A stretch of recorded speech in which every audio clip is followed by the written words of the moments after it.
just hopping on here this morning. It is a little bit over 12 hours since we met last night for our weekly Sunday night energy healing live. And last night we were talking about connecting with our guides. And lo and behold, this morning I had a really powerful message come in as I was waking up and feeling some GI symptoms that I want to share with you all. And we're going to talk about resetting the ileocecal valve. And I'm going to use my journey, my story, this quick little case study of myself to show you where GI upset and feeling like we can't detox, where those symptoms are coming from.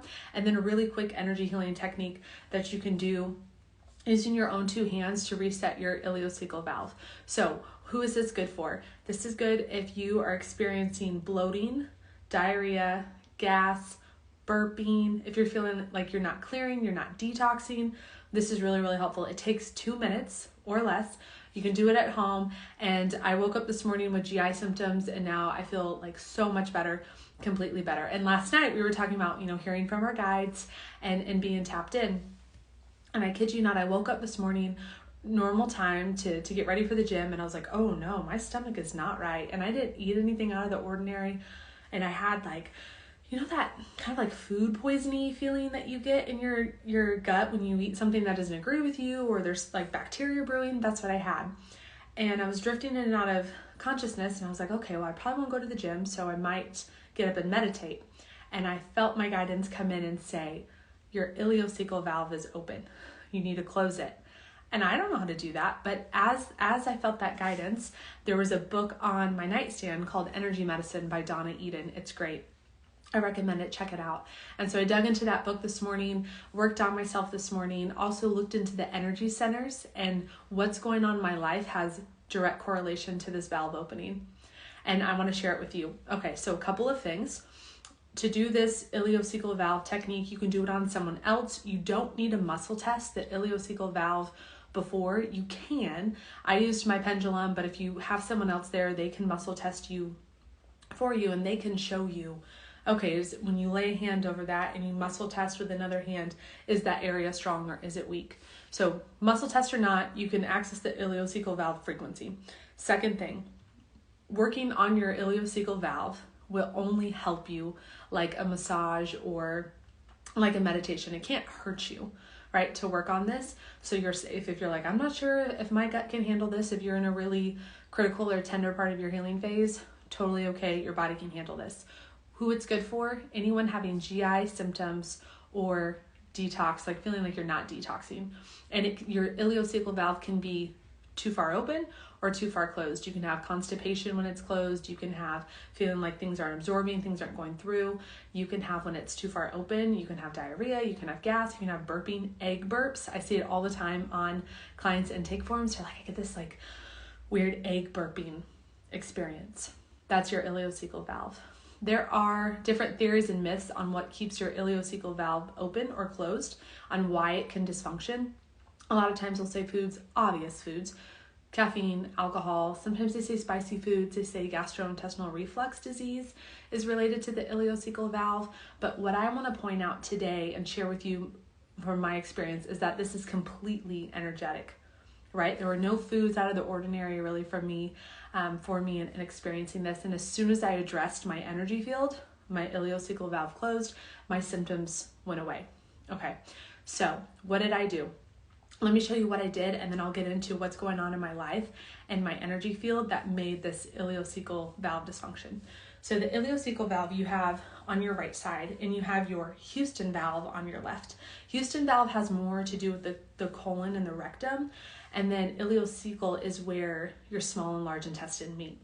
So people with SIBO typically have like ileocecal valve problems, and they'll feel all of their gastric contents, bacteria bubble up. They'll be burping, they'll be bloated. They feel awful. I had SIBO for years. It's a terrible thing. I wouldn't wish it on anyone. So this is a technique you can do. Take both of your hands and I'm going to kind of lean back here. I think it's easiest to do this lying down flat, but it would be hard to see. So you can also do this sitting up. Find your hip bones.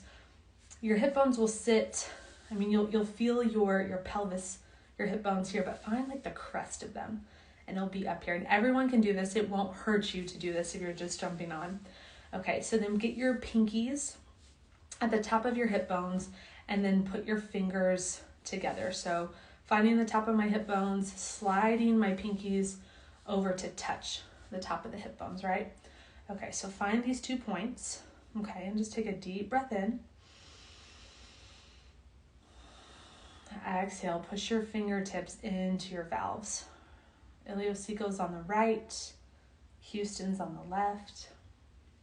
Houston, we don't have a problem. You're going to get it sorted right out. And as you inhale, lift and drag your fingertips about 6 to 7 inches up. I barely have a torso. I'm all legs. So I'm already at my rib cage. So that's as far as I'm really going to go, okay? Shake your fingers out. We're going to do this 3 more times. Find your starting point again. Women who are familiar with where their ovaries are, it's really a close point. So dig those fingers in. Inhale, lift. Pull all the way up. Ooh, you'll feel a little rumblies. Shake your fingers out. When I was doing this morning, it was not.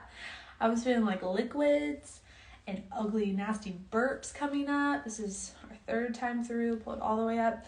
My stomach was making noises. It was a wild ride. Okay, last time. Put the fingers in. Pull them on up to the rib cage. Okay, shake your fingers out. Now we have 2 more steps. So go back to your points. Find them, dig them in, okay? This is how we reset. We're changing the way energy's flowing. Take a deep breath in. Now this time push down on the exhale. Go all the way down to your crotch. Good. Shake off your hands, and then always ending with K27. So just start tapping here. This will reset your energy field. The ileocecal valve is governed by kidney meridian. So if your ileocecal valve is open or closed or just not functioning normally, you can have detox, kidney issues. Good. Now cross. Some of you might feel like an adrenaline response when you do this, if your body's really getting back into homeostasis. Okay, so let me tell you a little bit about my life as a case study. Here's the thing that flips that ileocecal valve: stress, right? We all know that stress is never the best thing for the body, but I can tell you from Friday through last night, I had a lot of emotional, energetic stress around work and business and life come up. And lo and behold, that ileocecal valve, I think it flipped overnight when I went to bed, because I had some of the most intense dreams that I've had in a really long time. It's like the movie Inception. I had a dream within a dream. It was wild. I definitely traveled, and Jeff was like, you were not here last night. So point being, physical body is a representation of the energy field. My energy field from solar plexus to sacral has been pretty blocked. So solar plexus is autonomy, power. I have not felt in my power. I have not felt like I've been able to be my highest self here, right? For the last week, for things going on in my life. And then sacral is creativity, expression, joy. I have not felt like I've been able to be creative and do fun things like this, because work has just been so monotonous and so duty, right? So of course that would create the energetic environment. So solar plexus really governs all of the digestive organs, but I see this in people with Crohn's. They always have a solar and a sacral block, and the ileocecal valve on the right side is in between that small and large intestine, and really sits meridian wise in between the solar and the sacral energy centers. So it was the perfect storm of these 2 energy centers. And I did a scan on myself this morning. Everything else is open. These 2 were shut down, working on it. And so that energy is not running through.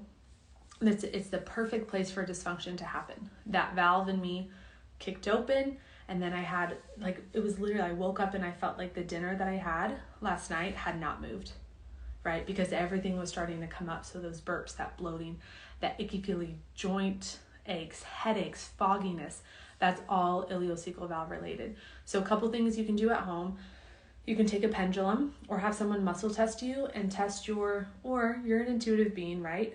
Feel over your energy centers. Most people at most times in their life are heart opened, unless you're hurting. Then your heart's not going to be open, and that's okay. There's no judgment. heart open or throat open if you feel like I'm always speaking, right? So feel these 2 energy centers. And in me, I'm like, okay, these are warm, these are buzzy, these feel lots of energy. I go to my solar plexus and I'm like, it's dead, it's cold, it's an ice box.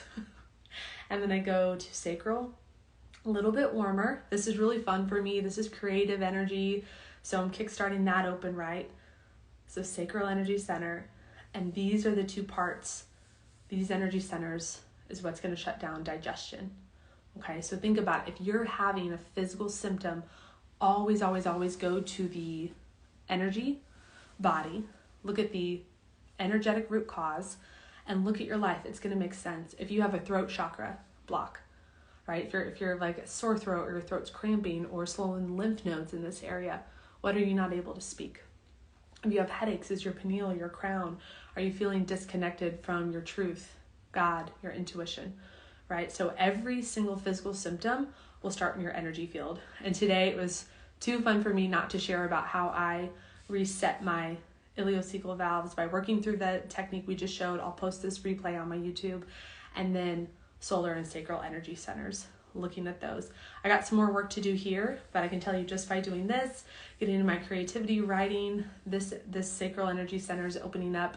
And then after I did those energy medicine techniques, after I addressed the energy body, I addressed the physical body. So what did I do?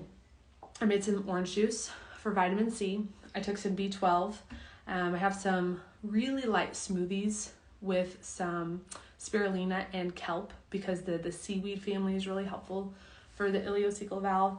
And then honestly, not eating a ton of roughage. I love like big salads and veggies, and I'm just going to kind of lay off today and have some more steamed potatoes and kind of a bland and light like applesauce diet almost. And then tomorrow, my energy's already back up, my symptoms are gone, but I expect tomorrow not to have any problems. And then I'm going to go see my energy healer for my solar plexus. So anything you have going on in your physical body, go to your energy field.